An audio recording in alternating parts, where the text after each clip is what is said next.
get it over and done with. Jenna. I'm kidding.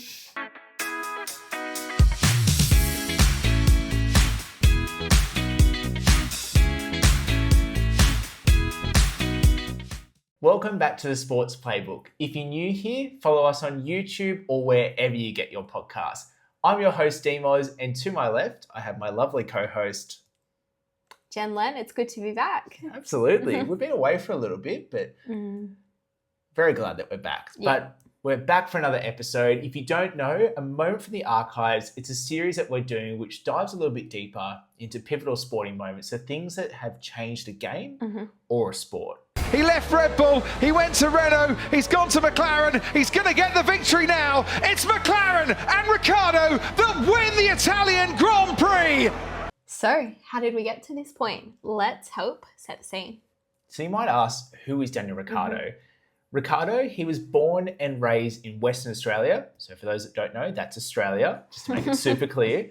Daniel's earliest memories from motorsport was when his father, Joe, took him to Barbagallo Raceway. So that is a racetrack that's in Western Australia. It's where V8 supercars race. Ricciardo, he started racing karts from the age of 9.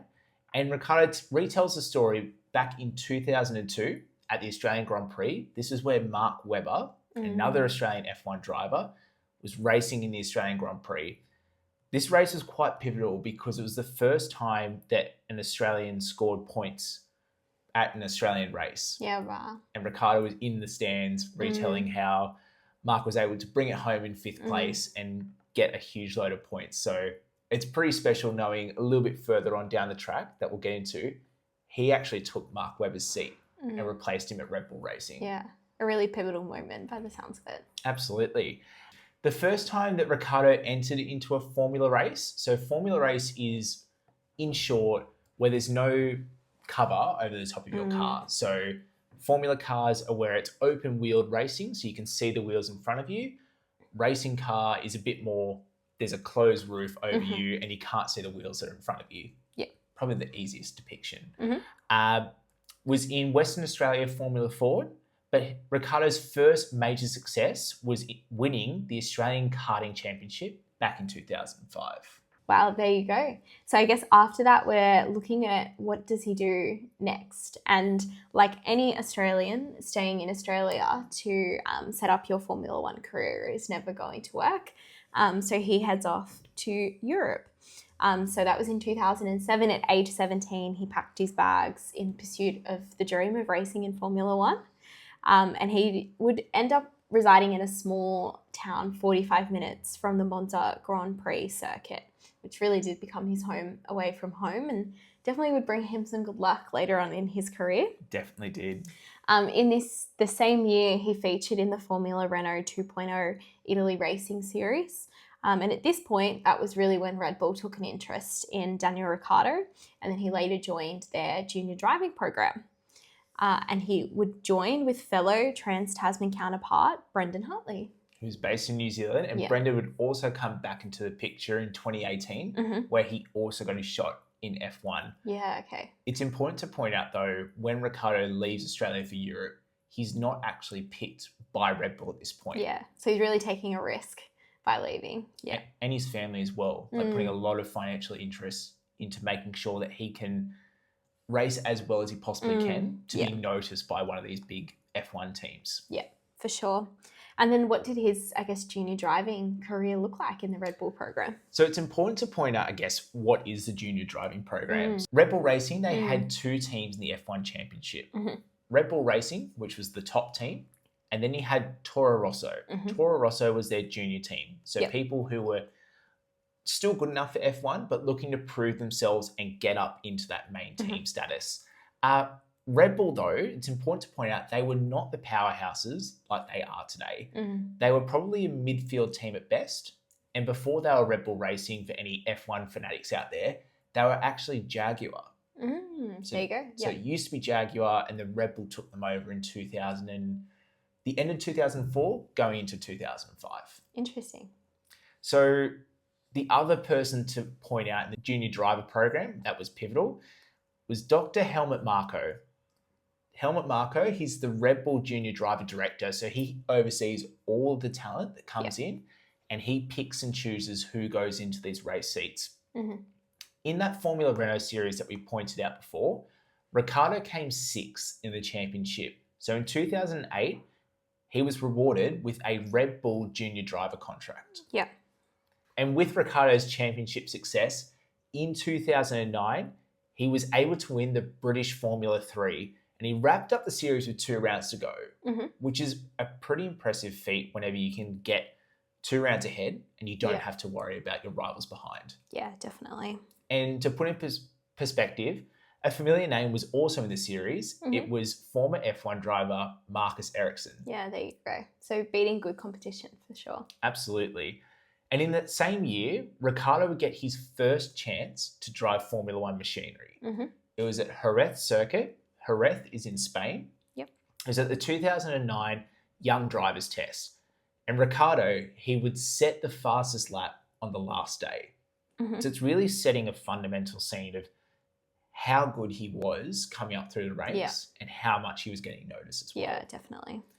In 2010, he would go on to race in another championship called Formula Renault, but he lost that championship by 2 points, unfortunately. Still very close. Absolutely. So he's still right up there at the top.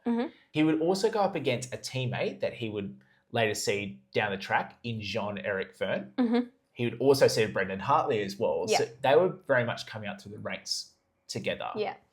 And in 2011, Ricciardo, after the disappointment in 2010, he was able to get himself a Toro Rosso test driver role. Yeah. Which for any F1 driver coming up through the ranks, that's a huge moment. Yeah. Because you're being noticed by the team. And at any moment, if any of those drivers are sick, he can step straight in. Yeah. It's kind of like being on the cusp of making it as a Formula One driver. It absolutely is.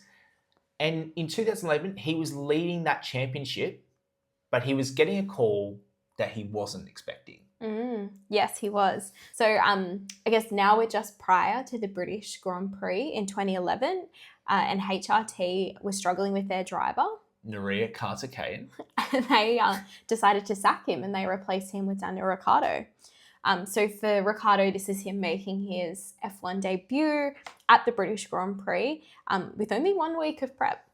So not being fully prepared, he jumped in to make his debut. I think any racing driver would jump at any opportunity to make their debut, regardless of the prep that they might not have done. Unfortunately, not too memorable for Ricciardo, finishing in 19th position, and he was 3 laps down on the race winner Fernando Alonso. But he's in F1. It's the first step. He's got his foot in the door, and he finished the 2011 season with his best place being 18th, and that was at the Hungarian Grand Prix. But then now we're into 2012. And for Ricciardo, this is building really nicely. He's secured a Toro Rosso seat. So as we said, Red Bull's junior team. And first race on the grid is his home race in Australia.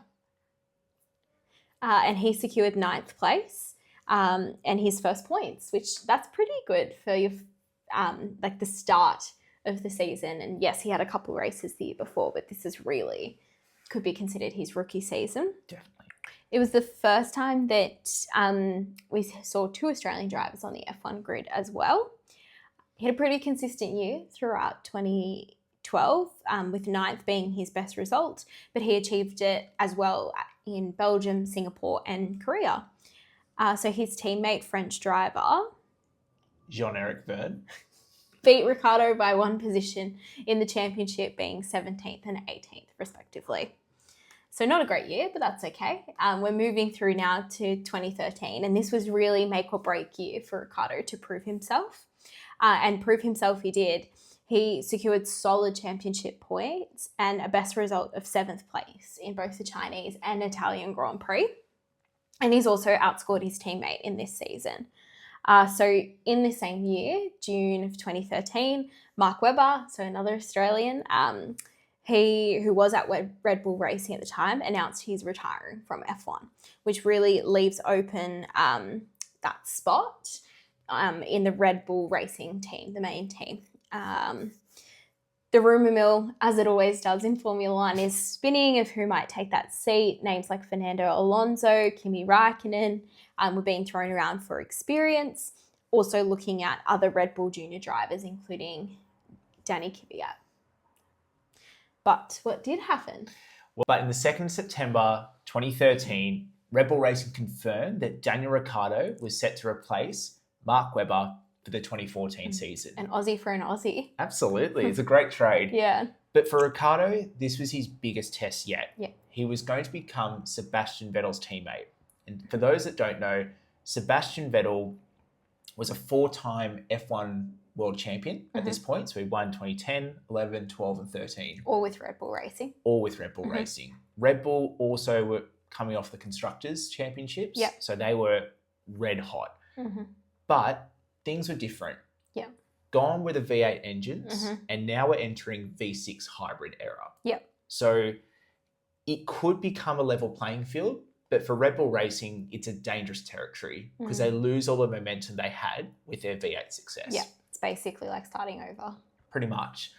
They get to the Australian Grand Prix in 2014, and in a wet qualifying session, in Q2, which is the second qualifying session, so from 1st to 15th qualify, Sebastian Vettel fails to make it into the top 10 shootout. Yeah. He qualifies in 12th spot, which is a huge, huge moment in the sport. But who was there in Q3? It was Daniel Ricciardo. He set the fastest lap in Q3 after the checkered flag had went, and he was actually on pole position. Wow. In his first race for Red Bull. Yeah. But it was only for 10 seconds because a familiar name of Lewis Hamilton pipped him right at the post. But what it went to show was this was a name to remember. He's ready. He's absolutely ready. Yeah. So, in his first race, on the front of the grid, with Lewis Hamilton right next to him, Ricciardo goes. He had a solid race. He maintained second place and he crossed the line second. Everyone in Australia thought this was the first time an Australian has finally scored a podium in F1 at the home Grand Prix. Yeah.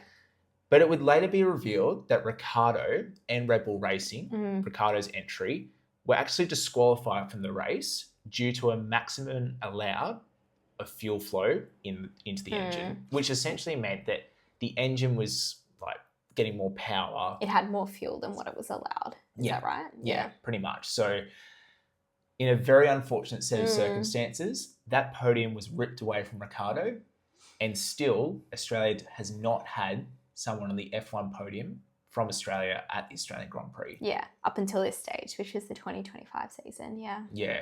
Piastri was very close this year. He was. But it failed to be. Sadly. But he would get his first podium in race 5 of the championship in Barcelona in Spain. So not too long for him to have to wait. It's not too long. It's also very familiar hunting ground for Barcelona because a lot of the F1 teams test their cars at that circuit. Yeah, okay. So everyone gets pretty bored of that track, but he scored his first A podium bit more there. familiar. Yeah, exactly. But Ricciardo, again, wouldn't have to wait long.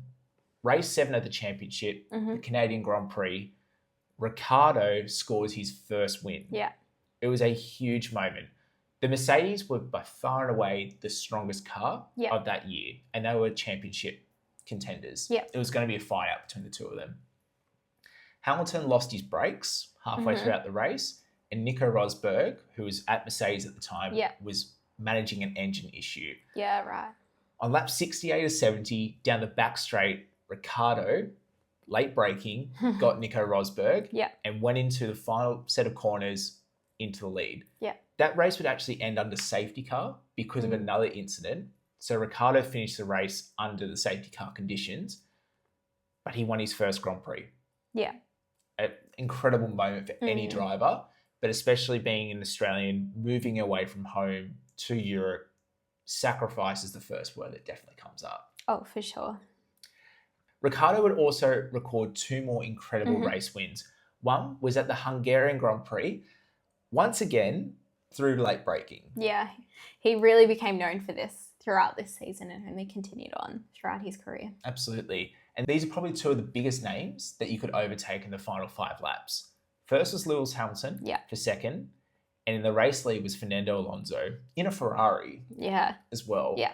He got him on the final 5 laps. Then we go to the Belgian Grand Prix. Both the Mercedes get into trouble, and Ricciardo again wins another race. Yeah. That's 3 race wins at Red Bull Racing in his very first year. Yeah, very strong first year. It was incredible. So he finished 3rd in the Drivers' Championship behind Lewis Hamilton, who won, and Nico Rosberg.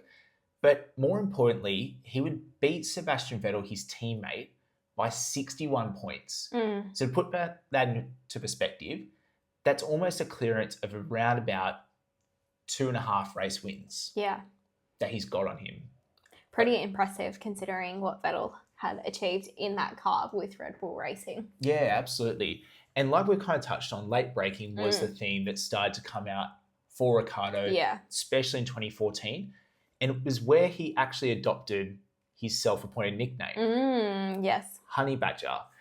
Honey Badger was born in 2014, and it was very much people underestimated Ricciardo. They thought because he was smiley, bit jovial, a larrikin. Larrikin, literally, that he couldn't be taken seriously and his rivals could potentially bully him in a racing situation and try to get past him. Hence why the Honey Badger was born. So for his tenacious and fearless driving style that earned him multiple overtaking awards, which we'll get into a bit later, it was so significant for Ricciardo that he's actually got a tattoo of a honey badger on Ricciardo. Really? Yeah. Do you know where the tattoo is? I think we can do some research, Okay, but we won't dive too deep. Yeah, fair. Yeah. But it solidified his connection to the animal and very much for the rest of his racing career. Yeah, wow. Such a strong first year in Red Bull Racing for him. And I think probably a lot of people thought he's the next big F1 driver coming through. Unfortunately, in 2015, a little bit of a different tale of the story for Ricciardo and for Red Bull. So he's got a new teammate, Danny Kvyat, but quite a hard season, a lot of reliability problems with their Renault engine, often found themselves retiring or being laps down.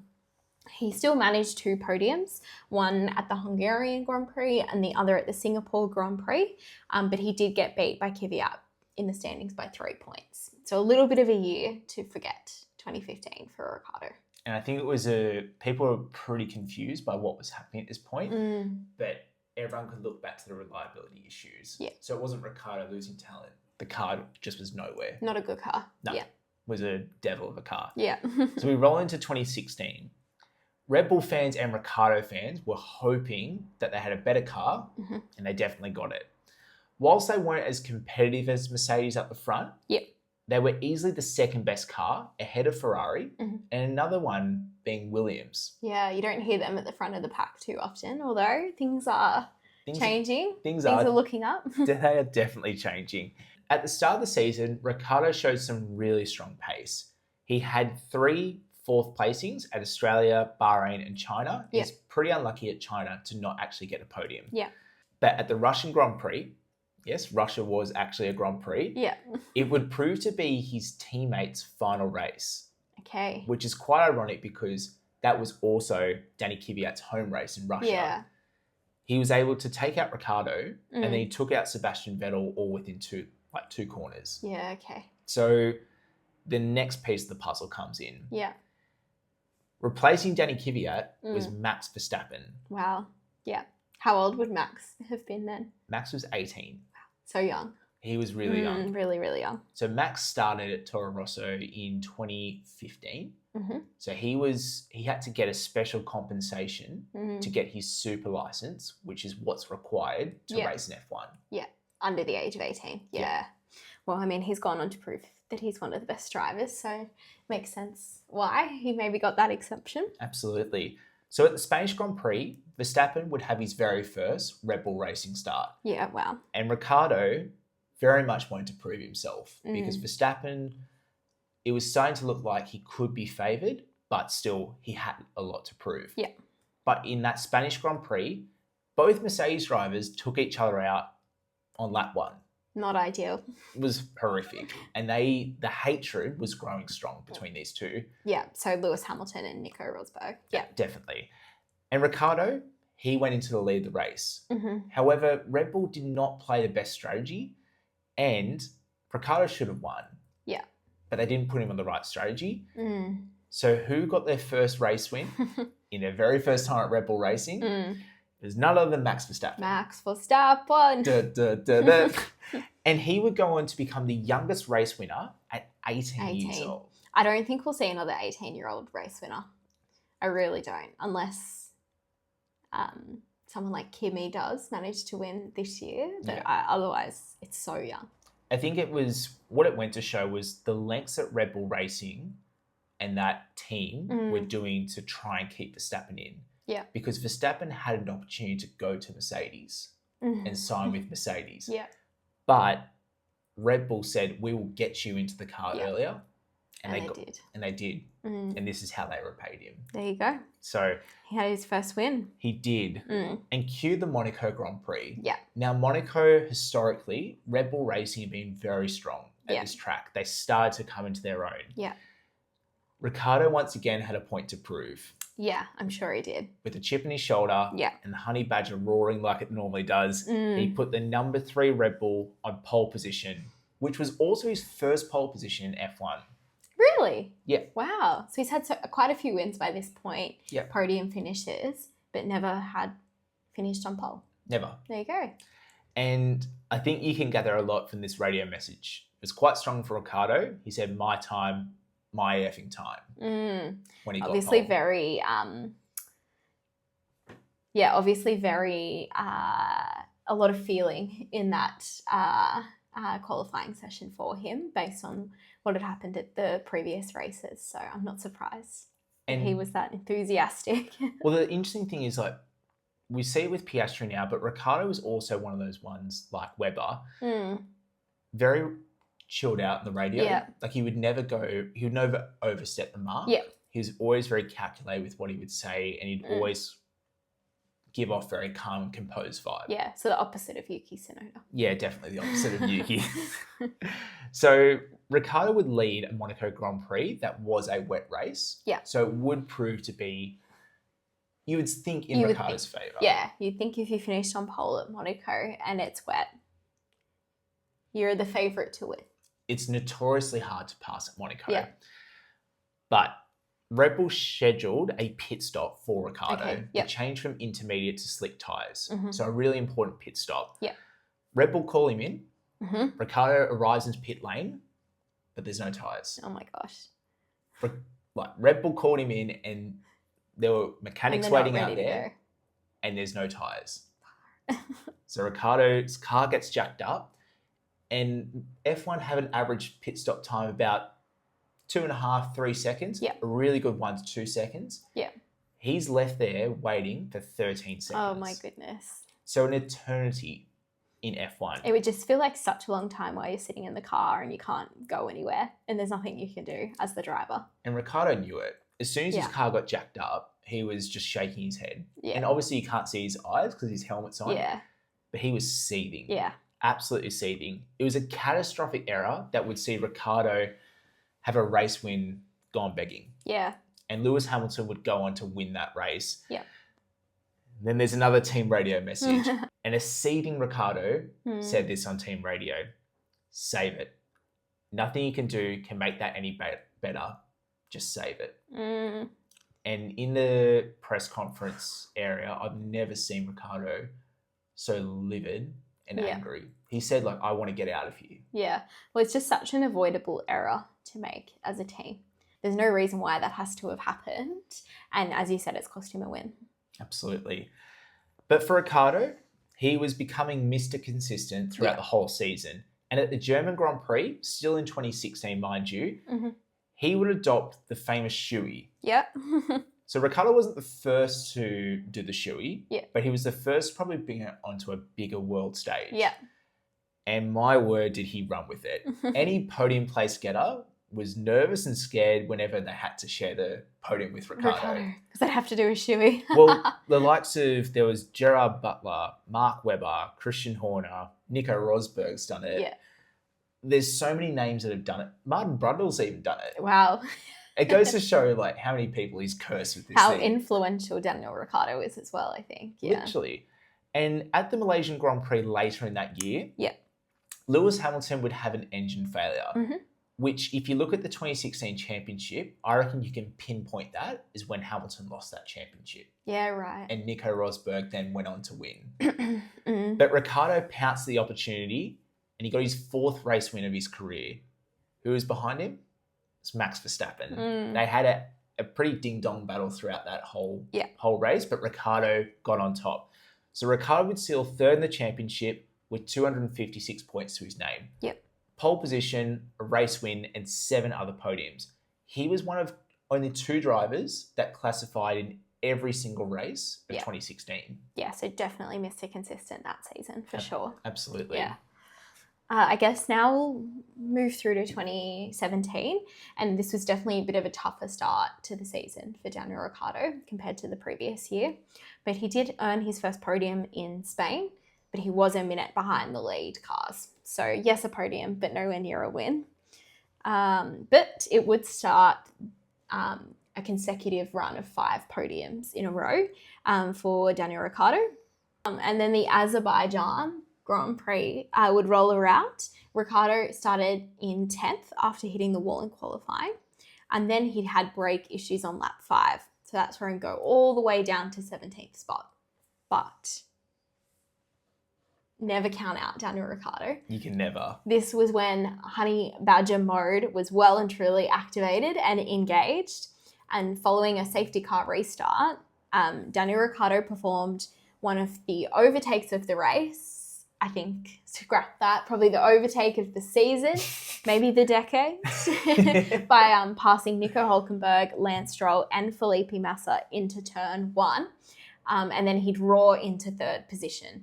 And if you haven't seen the video, I would highly recommend everyone go and watch it. I think we can cue a little bit at the bottom of this video. Yeah. But at this point as well, sorry to jump in, it was lap 23 or 24 that he got up into 3rd position. Yeah. So from lap 5, where he was 17th, he's up into 3rd by lap 23 or 24. Yeah. So he did the hard work before he got to the overtake to put himself in a position to be able to do that overtake and then get himself into 3rd. Absolutely. Yeah.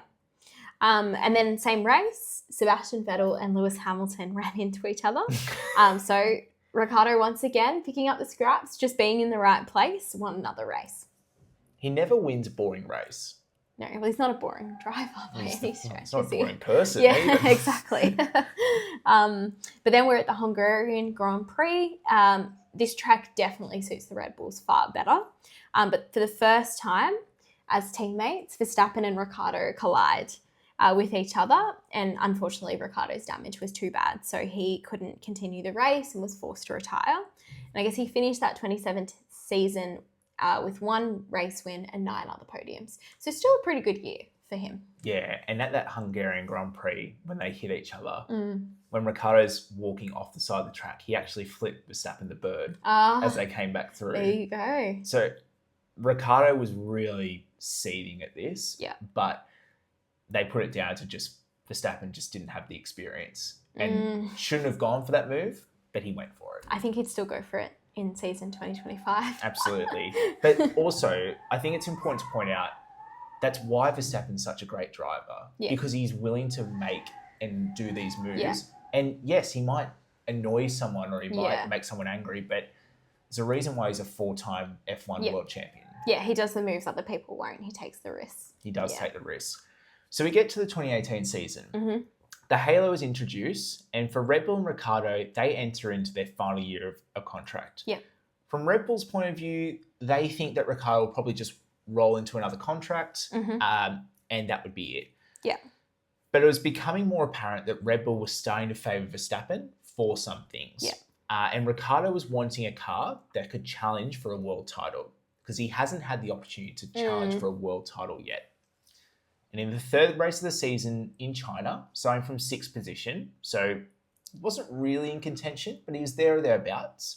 On lap 30, safety car would come out, and Red Bull played the tyre gamble. They pitted both Max and Ricciardo for fresh tyres. Yeah, they stacked them. So the only ones of the front runners that went for new tyres. Verstappen actually should have won this race. He was ahead of Ricciardo, but he wasn't patient enough. He tried to take Lewis Hamilton around the outside of a corner. Yeah. Got that wrong. He also then went for a move on Vettel. He also made contact with him. Yeah, okay. But Ricciardo made clean, concisive moves. In the space of 8 laps, from 6th position to first, it was an overtaking masterclass from the Honey Badger. There we are again. Literally, again. And Ricciardo, once again, said the iconic, sometimes you just got to lick the stamp and send it. Yeah. It's quite the saying. Absolutely. And at the Azerbaijan Grand Prix, honestly, I reckon you can pinpoint this race as the moments that would change things for the Ricciardo and Red Bull relationship. Yeah. If not, I'd arguably say Ricciardo's career. Yeah, I think so. Verstappen and Ricciardo battled each other throughout the whole race. And it's important to point out that Red Bull said nothing throughout the race and they just let them race. They let them race, yeah. Which is probably mistake number 1. Lap 40, it overstepped the mark. Yeah. Both drivers took each other out going down the front straight. Yeah. And they were both out of the race, which was just the worst possible case scenario because they blew 4th and 5th and they blew a lot of constructors' points. Yeah, heaps. By doing that. Both drivers were actually ordered to go back to the Red Bull factory and apologise in front of all the staff. Wow, really? Both of them. I'm sure they love doing that. Oh, it's definitely the highlight of their career. Yeah. But Ricciardo just felt like Verstappen got off a bit lightly and Red Bull favoured Verstappen in that kind of role. Yeah. So come the Monaco Grand Prix, Ricciardo, surprise, surprise, chip in his shoulder, back against the wall. He thrives. Yeah, he does. He literally thrived in this moment. Ricciardo topped all 3 practice sessions. Yeah, he's flying. Literally flying. He claimed pole position. Sorry, the other thing to point out here, Verstappen probably looked like he was going to get pole. Yeah. But he smashed his car. Yeah. So he couldn't qualify. Yeah, that inexperience of Verstappen really is coming through in some of these races at the moment. He would show brilliant moments of speed. Yeah. But it was also coupled with inexperience. Yeah, putting the whole race together, not just 1 or 2 moments of brilliance. Yeah, absolutely. So Ricciardo claimed pole position. Yeah. And a new lap record in the same moment. Yeah, okay. So it's flying again. Flying. Starting on pole, but on lap 25 of 78, his engine would lose 25% capacity. Gosh. Which, not good. If that's at any other race circuit, he's at the back of the field in 5 laps. But Monaco is not just any race circuit. It is a small, tight technical circuit. Yeah. And you really have to position the car well. Yeah, pace won't win you necessarily a race in Monaco. It's how you drive. It's like literally, I was going to say street smarts. Yeah. It's ironic. No pun intended. No, of course not. But you have to position the car to make sure that the driver behind can't get a run on you. Yeah. Ricciardo did this with Sebastian Vettel breathing down his neck in the Ferrari. Yeah. Ricciardo had an ultra defensive drive. Yeah. And he held him off. He won a historic Monaco Grand Prix. And he right the wrongs from 2016. It wasn't his fault, but he wrote that wrong. Yeah, for sure. And there's that like iconic video of him like dropping back into the pool at Monaco as well, celebrating with the team. I feel like this was a really big one for him. I think actually Lewis Hamilton egged him on to do that. Really? Because there was a big thing about Red Bull. Whenever that you would win a race, you would have to do something in the pool. There was Mark Webber, he did a front flip. Okay, yeah. Lewis Hamilton, I think, said to him in a press conference, you should just belly flop. Yeah. And he belly flopped. Yes, he did. It was pretty majestical. Yeah, for sure. But little do we know, this would actually be Ricciardo's final podium in the 2018 season and the Red Bull relationship. Yeah. The other important thing to point out here is Red Bull actually then signed Honda as their engine manufacturer for 2019. Yeah, so a new engine. New engine, and they were not a good engine manufacturer at that point. Yeah. They were with McLaren. They didn't have the race results. Yeah. But they had signed with Red Bull. Yeah, so a risk at that point in time. Yeah. And as we said at the top of 2018, Ricciardo wanted a car that could challenge the world title. Yeah. And he didn't feel like that was going to happen. Yeah. So on August 3rd, the news comes out. Ricciardo would finish up with Red Bull at the end of the 2018 season. Yeah. I think shockwaves is an understatement. Yeah. When that came through. Christian Horner was shocked. Yeah. Most of the F1 paddock was shocked because he was going to a team that was not fundamentally a front runner. Yeah, like he's leaving to try and win a world championship and he's not going to a Mercedes or a Ferrari. No, it was a risky move. Yeah. But I think if you put yourself in Ricciardo's shoes, you become a number 1 driver, you sign a huge marquee contract. Anything could happen, really. Don't blame him. Yeah, and that's what he did. He signed for Renault. He absolutely did. Mm-hmm. The final highlight that season would actually come in Mexico. He claimed a pole position, which the Verstappen camp was seething at this. They thought that Max should have got it, but Honey Badger got it. He was unable to convert that pole position, and he was sitting in third position, 9 laps to go, and his engine would die. Yeah. It was... Ricciardo had the most retirements of anyone that season. Yeah, wow. 8 retirements. Yeah. 6 of them being mechanical. Probably a bit of a metaphor for his career at Red Bull. It was dead. Well, he literally said the car's cursed, and I don't see why I should race these final 2 races. Yeah, it was definitely dead by that point. It was, dead in the water. Yeah. So, 2019, we've got a new car, we've got a new team. But unfortunately, still not a lot of great luck for Ricciardo. He had to retire from the home Grand Prix, so Australia, first race of the season with front wing damage. And then he'd go on to have 3 more retirements from the next 4 races, so really not an ideal start. We definitely had glimpses of what he could do in the Renault. They're a midfield competitor, but he was qualifying 4th in Canada, and then he ended up finishing in 6th. Best result came at the Italian Grand Prix in Monza, where he qualified 5th and then finished in 4th.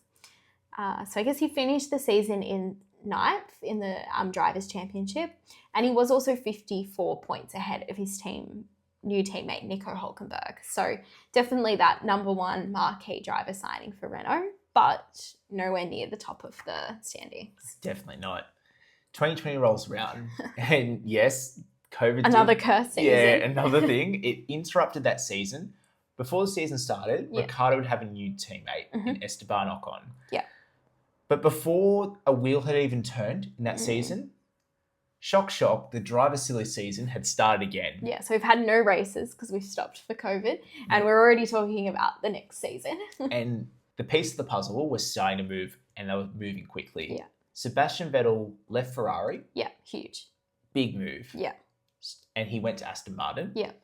Sainz from McLaren would replace him at Ferrari, so it left a spot at McLaren available. And in May of 2020, Ricciardo signed a multi-year deal to sign with McLaren Racing from 2021 in May. Like that's... And he hasn't even raced for Renault in 2020 yet. No. Wow. And Renault were furious at this. Absolutely furious. Because they pinned a lot of their plans around Ricciardo. Yeah. And he left.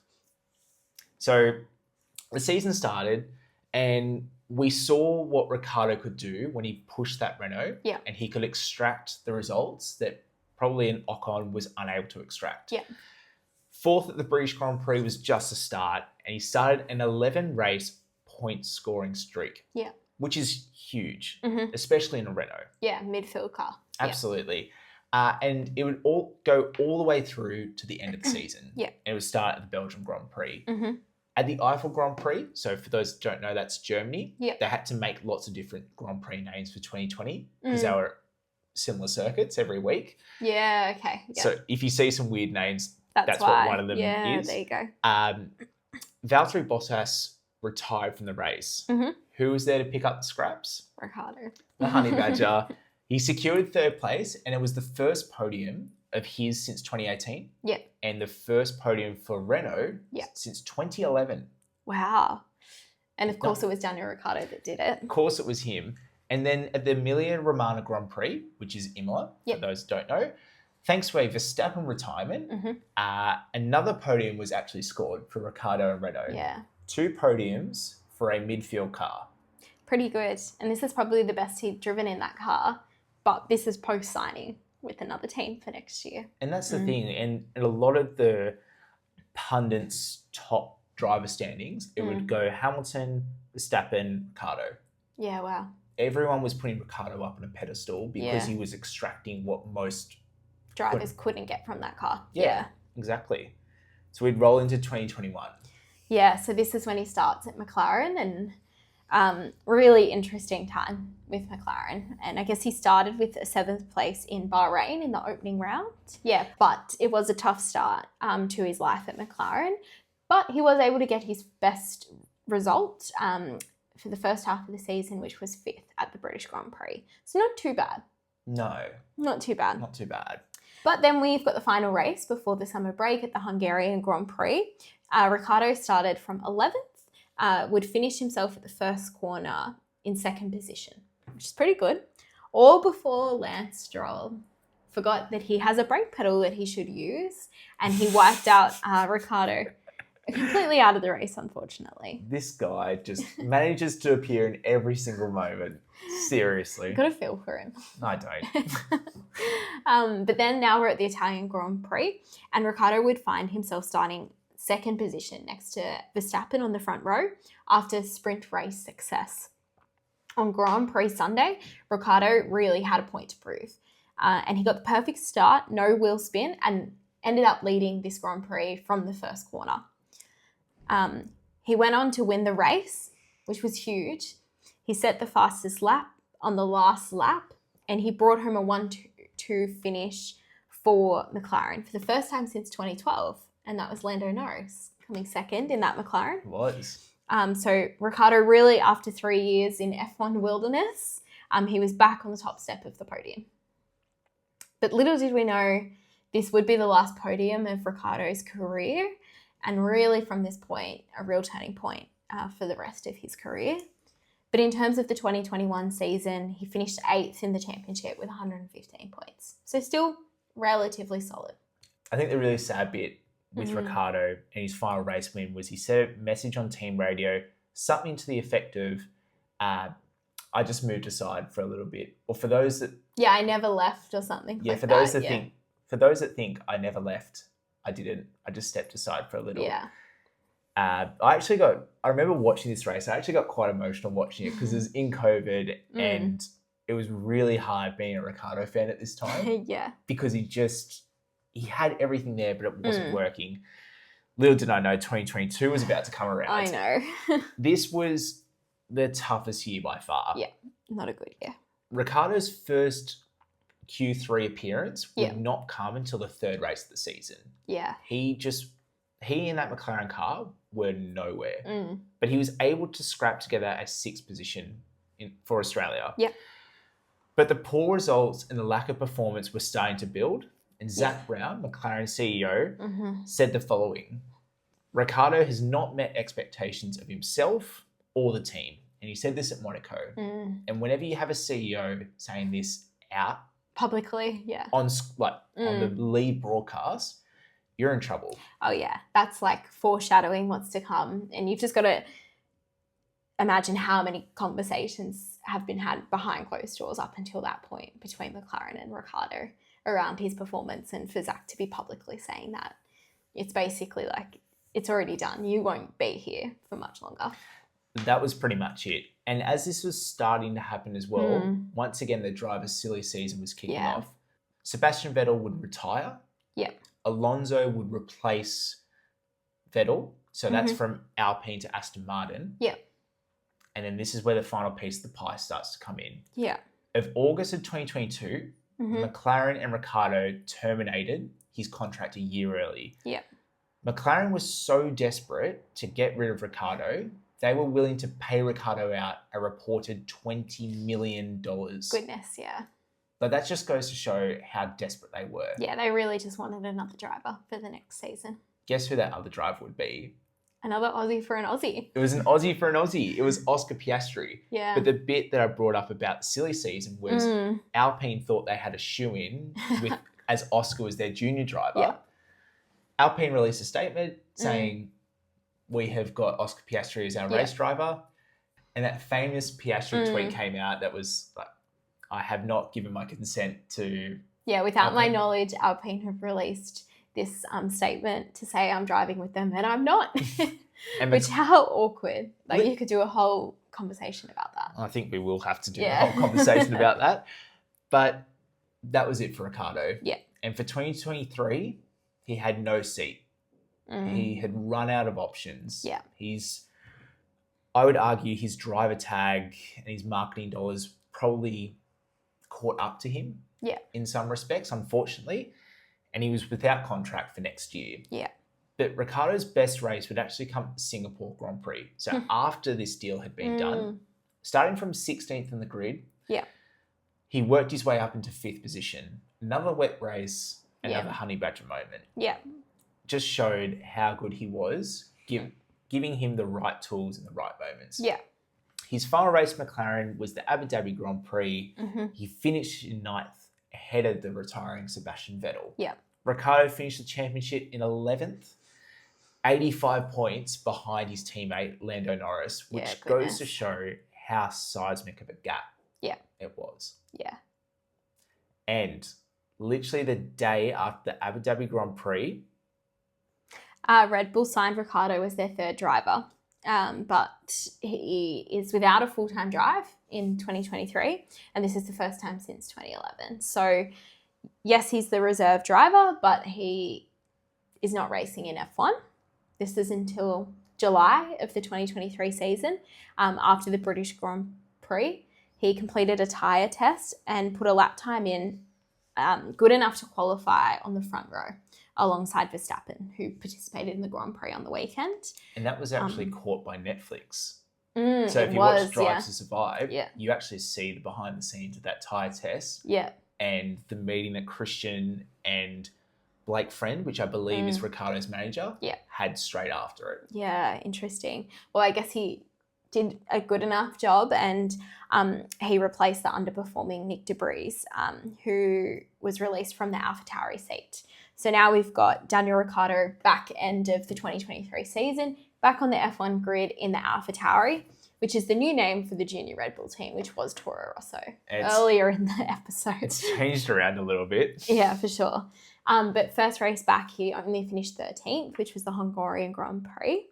But then in only his 3rd race weekend back, which was the Dutch Grand Prix, Oscar Piastri crashed into him, unfortunately. And Ricciardo came onto the scene and had the option of either hitting Piastri or hitting the wall, and he chose the wall. But what this means was he crashed into the wheel as he was holding onto the steering, and the impact was so intense that he actually broke his hand. So it's only his 3rd race back, and he's already out with a broken hand. So he's on the sidelines for 5 races, and Liam Lawson, cross the ditch friend, Enters the chat. Yeah, replaced him, and Ricciardo wouldn't return until the US Grand Prix. His best result for the season, again, came at the Mexico Grand Prix, where he finished 7th. And then not much to talk about in terms of championship standing, but he was back in F1. He was back in F1. Yeah. Ricciardo would start the 2024 season, but he was outside the points for the first 4 races. Yeah. That included his home race in Australia. Yeah. Which is a big blow. And at the Chinese Grand Prix, he was sitting in 8th position until the greatest racing driver in the world, what's his name? Oh, sorry, it's not Max Verstappen, it's Lance Stroll. Lance Stroll again. Hit him under the safety car. Do you remember this? Yeah, I do. It was pretty bad. He literally rear-ended him to next year. It was ridiculous. And he forced Ricciardo to retire. So at Ricciardo at the Miami Grand Prix, there were rumblings starting, especially from Helmut Marko. Yeah. He had something against him ever since he left Red Bull back in 2018. Yeah. Ricciardo qualified 4th in the sprint race, which was a huge result. But that was the first points of the season. He wasn't able to actually get into the points for the actual Grand Prix. Yeah. But for the sprint, he did a mega job. And at the Canadian Grand Prix, the ever outspoken Jacques Villeneuve, for those that don't know, he's the 1997 F1 world champion with Williams, said, "Why is Ricciardo still in F1? It's quite funny because you look at it now and you go, he probably doesn't have too bad of a point in some respects. Yeah. But he went for the jugular. Yeah. So Ricciardo decided to go back for Jacques Villeneuve's jugular and proved him wrong. And he got 5th position in qualifying. Yeah. And he secured 8th in the race. Yeah. So that was his first Grand Prix points for 2024. Gosh, long season for him. It was. And it was going to get longer and it was going to get a lot worse. Yeah. It was a very quiet season and pressure was building within Red Bull. Yeah. But ironically, there was pressure at Red Bull Racing with Sergio Perez. Yeah, it was a bit of a funny one, wasn't it? It was like, Sergio's not performing, but Daniel Ricciardo's not performing, but should we just put Daniel Ricciardo in the Red Bull and bring Liam Lawson in? Or do we what are we going to do here? There's 4 people in this conversation. Sergio, Ricciardo, Liam Lawson, and Yuki Tsunoda. Yuki, yeah. And they were all somewhere Which in the piece picture. goes where? Yeah. It was a messy puzzle. Yeah. And they had a very keen Liam Lawson waiting in the wings and was doing his best not to be too verbal, but he was very verbal about he wanted to be in F1. Yeah. Ricciardo then went into the Singapore Grand Prix. He knew it was going to be his last race. Yeah. So this is not the end of the season. Yeah. No, this is definitely not. This is September, October. Yeah. But Ricciardo was the only one that knew it was the last race. Yeah. People at Red Bull knew. No one publicly knew. Yeah. So everyone knew something was happening, but no one knew exactly what was happening. Yeah. And Ricciardo cut a very dejected figure throughout this whole weekend. He was very emotional. Yeah. There was lots of laughs for him. Yeah.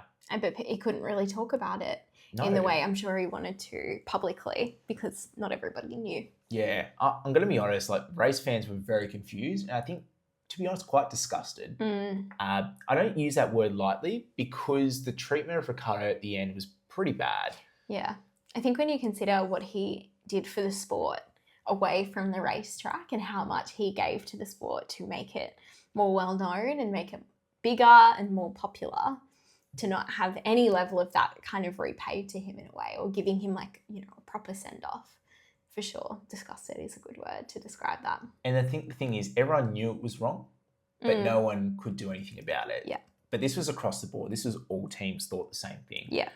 His final act under Red Bull colours, though, was to grab the fastest lap of the race. Yeah. And show that last bit of honey badger spirit and that last bit of speed. He would take the fastest lap away from eventual race winner Lando Norris. Yeah. This was to help his stablemate Max Verstappen's world championship tally, because if you got the fastest lap back last year, you would get an extra point. Yeah. And Lando at this point could still win the championship. Yeah. So it was really important. Ricciardo was ever the gracious competitor. For sure. Finished the last race, and he actually was crying in the press conference. Yeah. Which was a really hard sight to see. Yeah. So Ricciardo would lead the Singapore Grand Prix paddock in the early hours of Monday, the 23rd September 2024. And this is the last time we've seen Ricciardo in an F1 paddock. Yeah. It's crazy to think we're recording this now in August of 2025. It's almost been a year. It's almost been a year. And this is the legacy that Ricciardo leaves. Yeah. 13 and a half seasons, 8 race wins, Yeah. 32 podiums, 3 pole positions, Yeah. 17 fastest laps, and 1,329 World Driver Championship points. Very impressive career. It's no mean resume. He's, to be honest, being Australian, having those results, pretty incredible. Yeah, absolutely. I guess where does that leave us now with Ricciardo? Like, what has he done since that Singapore Grand Prix? I think, to Ricciardo's credit, he's actually cut a very low profile. Yeah. He's not been out in the media. He's not been seen at many sporting events. He's been spotted at Wimbledon. Yeah. And he's played a bit of paddle with a couple of F1 drivers. Yeah. I think it was like Verstappen, Russell, maybe Piastri Mm. might have been the other. I can't remember. But there was also the rumour mill. So for the 2026 season, a new team enters. Yeah. That's Cadillac. It's Yeah. an F1 team. Ricciardo is a dominant figure still in the American market. Yeah. And people have been pushing Ricciardo to go for that seat. The Cadillac CEO has very much come out and knocked that back and said, I don't want any driver to, if I need to ask them, then they're not my right. Yeah, they should come to me. They shouldn't be my driver. Yeah. And I think Ricciardo as well just wants to step away. Yeah, I'm sure he needs a break. It's been a very long decade for him, or more than a decade, really. But I think in reality, when we look at it, Ricciardo should be remembered as nothing more than an incredible race car driver who had a very solid career when you look at it. Yeah, for sure. 13 and a half seasons is a long time in F1. Yeah. And he's been able to stick around for a long time. And probably other than Lewis Hamilton, he's arguably the most marketable F1 driver ever. Yeah, I think everyone who knows F1 would know Daniel Ricciardo and would be able to like pinpoint funny things that he's done or he said. Literally. Yeah. And I think the biggest thing I want to point out here as well, I think for F1, for Netflix and the show of Drive to Survive, Yeah.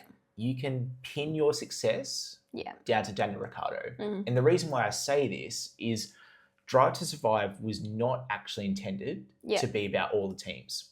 Mm. It was originally intended just to be about one team, Yeah. being Red Bull. Yeah. And they had to get someone's approval. And they put all of this through Ricciardo. Yeah. And Ricciardo was like, yep, I want to show this side of F1. Yeah. Because previously it was a very closed off sport. Yeah. None of this access was there. Mm. But Ricciardo wanted to lift the lid on what was happening Yeah. in the paddock. And it's ballooned since then in terms of their popularity, number of people at their races, merch sales, ticket sales, broadcast, everything. And like that first season of Drive to Survive, it's just like Daniel Ricciardo the whole time. Well, I'd say he's made like billions for that sport. Yeah, for sure. And I think that a lot of people don't give him enough credit for that. Yeah. And I think if we take a step back and have a look at what he's done, he's been an incredible ambassador, not just to the sport, Yeah. to Australia, Yeah. but also as a role model as a professional athlete. Absolutely. It's got a lot to be proud of, Daniel Ricciardo. Absolutely. Well, JenLen, I think that's been a great episode. Yeah, we've trekked through the past, 13 and a half years, really. Absolutely. And we might throw to a viewer, Mm. what do you want to see in a moment from the archives? Is there Yeah. a pivotal sporting moment that you would like to see uncovered? Mm. Is it something netball? Is it Yeah. football? Is it internationally? Is it ice hockey? Surfing, cricket, Anything. who knows? We would love to cover it.